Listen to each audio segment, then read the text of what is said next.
Dr. Michael Boothby, MD of Orthopedic and Sports Medicine Institute in Fort Worth, Texas, to join us here on A to Z Sports. How are you doing, Mr. Boothby?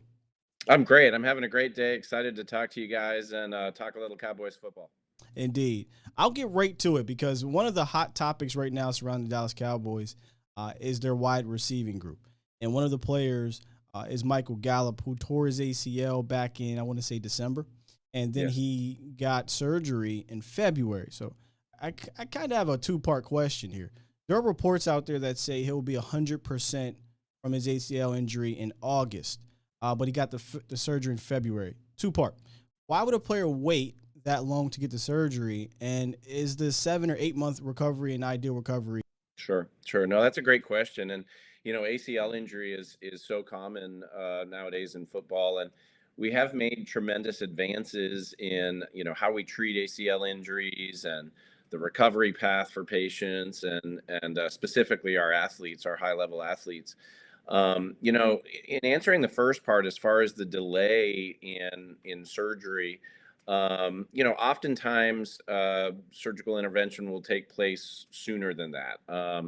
And some of the things that can come up that might delay it are, lots of swelling in the knee, decreased range of motion. We really want to make sure that prior to fixing an ACL, we want to make sure that patient's motion is really back to normal and they've got good extension and good flexion.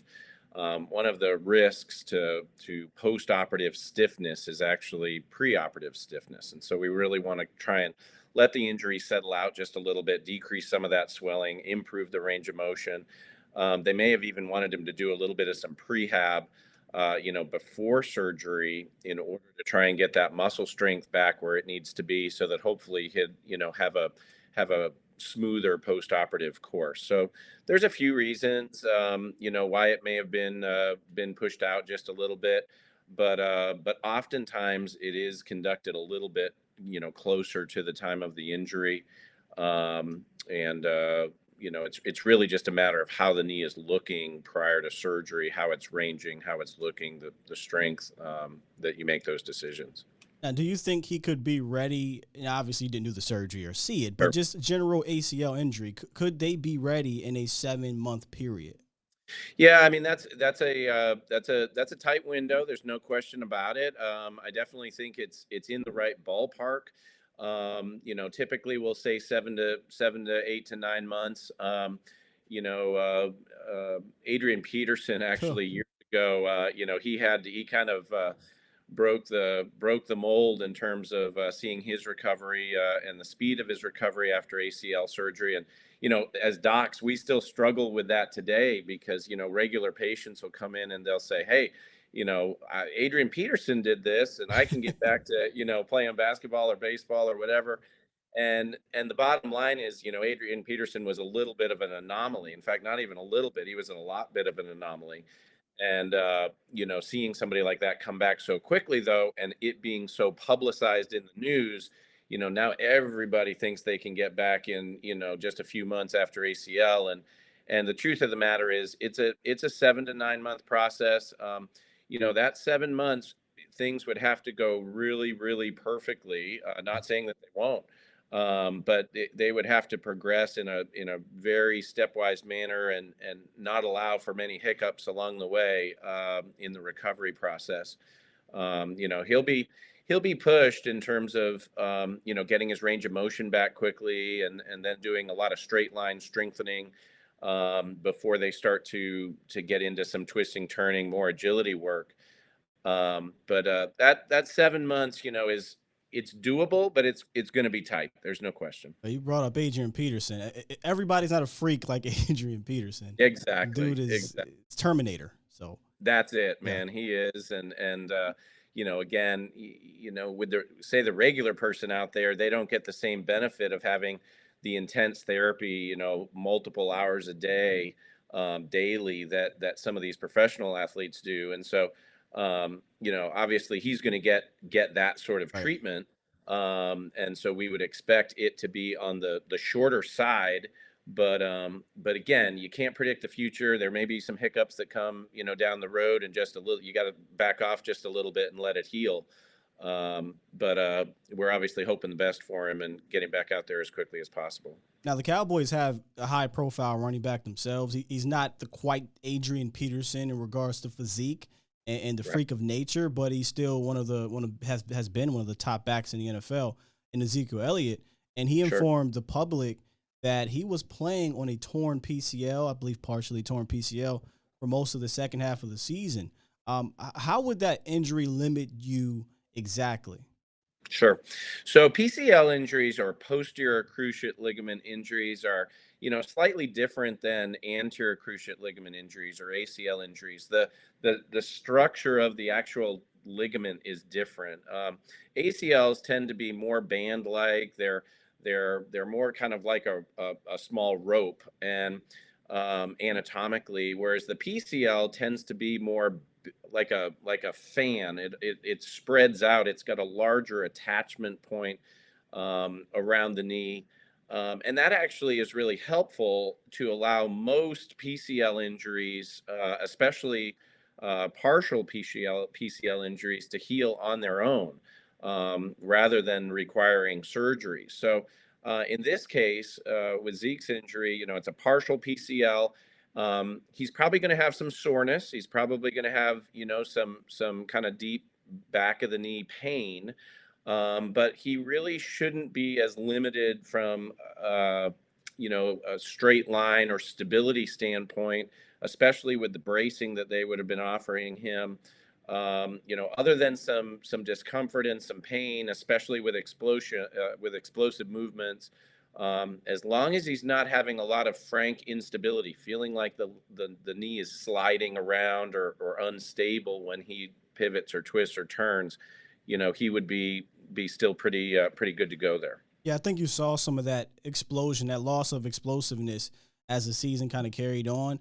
Right. The big question a lot of Cowboys fans have is would would rest have been a temporary solution for him to be better later on in the season because he did not rest on it at all? Sure, sure. It's a great question, and 2020 hindsight, you know, yes. I mean, rest typically is what we would do for the average person to give him a little bit of time to heal up, and hopefully that then translates to a shorter recovery period. In this case, though, he's got millions of dollars on his head in Yeah. essence trying to get out there and play football, and because there wasn't necessarily a stability issue, and because it wasn't dangerous to his knee to allow him to play. There's a factor of, hey, we're going to get out and roll with it and see how this thing does. And I think if his symptoms had substantially worsened, or if he had started to develop instability in the knee, obviously a decision would have been made to hold him out and let it heal up. But I think it was partial enough. There's grades of partial, and this Yeah. this this may have been kind of a low grade partial injury that was kind of annoying to him that it was brought up, but structurally was very sound and not unstable, and obviously not dangerous to the athlete moving forward. So I think that's why that decision was made. Now I didn't give you this one prior, but I just want to real quick on Tony Pollard. He tore his plantar fasciitis. Did I say that Yep. correct? I always get that wrong. Yeah, plantar fascia. Yeah. Okay, he tore that, but he was able to play on it 2 weeks later. Yep. I've seen that happen with players. What kind of pain was he having to deal with there with that? Typically a lot. There's tearing your plantar fascia, because we put all of our weight obviously through that part of our foot. It can be pretty painful to that bottom part of your heel, and that's just with standard walking around. Now, obviously playing football with planting and twisting and turning and pushing, that's going to be exacerbated. So he would have had, uh, uh, he would have had it taped up and really trying to add some exterior support to that area while it healed. But it would have been, pretty painful. He would have been on an anti-inflammatory medicine, trying to manage that as much as possible during game time for sure. But it can be uncomfortable, and there's some tricks that we have as far as the training staff to use some different sort of inserts in the shoe to try and stiffen that some to decrease how much force goes across that plantar fascia while it heals. but it still would have been uncomfortable. There's no question. Again, it goes back to, is it dangerous for the Mhm. athlete? No. It's kind of one of those injuries where if you can tolerate the discomfort, you can go. But it sure would have been an effect, just again, with explosive movements. We've got Dr. Boothby here of OSMI in Fort Worth, Texas, talking a lot of Cowboys injuries with us. And I think the biggest one, Doc, was Dak Prescott, because that one seemed to be a point in the Cowboys season where things flipped and Sure. the offense wasn't as explosive as it was. And the quarterback wasn't the same person that he was in the first half of the year. Now, he had the calf strain that sidelined him for a few weeks. Sure. How would that limit you as a quarterback? Yeah, so calf strains are unfortunately a pretty common injury, not just in football, but across all levels of sports, both professionally, collegiately, and recreationally. And it's a muscular problem. Your calf obviously is attached to your Achilles tendon, and basically points your toes down so that we can either walk or run or sprint. It's an explosive type of problem. So when people are trying to be, to either avoid getting tackled or trying to be explosive, that's when that muscle is going to have the most force across it, and when it could risk basically microscopic tearing, which is what a strain is. Again, he would have been limited in terms of pain, in terms of that extra little burst to avoid getting tackled or a sack, something like that. But in this instance, again, it's not a structural problem like his original injury Yeah. was, which was a bony fracture dislocation. That's a different deal where we're talking about the structure of the ankle and the bony parts. That part, thankfully, healed up very nicely, and he was able to be 100% on that. This is just one of those things where, again, the calf is one of those areas where it can get tight. It can actually, strain itself, and unfortunately, it's a matter of a few weeks to get him back going again. Now you talk about his previous injury. Is that something that the calf could have been trying to overcompensate for when he broke his ankle and other ligaments? I believe it was a very serious injury. No question, no question. He had a compound fracture dislocation, so that's severe trauma to that lower extremity, and required surgery obviously to fix that. And so, um, whether the calf could have been overcompensating per se, it really depends on how um, kind of accurately the patient can get back to their normal gait. If he was running with a normal gait pattern, and didn't have kind of a limp or something like that, then I think the risk is really low that his calf was necessarily overcompensating. And just calf injuries are so common. Sometimes stuff happens, and it's just happened to be the same leg. Now, to your point, if his gait pattern wasn't quite back to normal, if he did have a little bit of either a limp or a little bit of a slowdown, or was protecting it, potentially you could say, hey, that limb has had such trauma that it could potentially be a risk factor. Now, a high enough risk factor that you wouldn't play him or something like that, no, probably not. But common things are common. Obviously, he had a big injury, and if he wasn't able to get 100% back, then I think he might be at a little bit higher risk. Wow.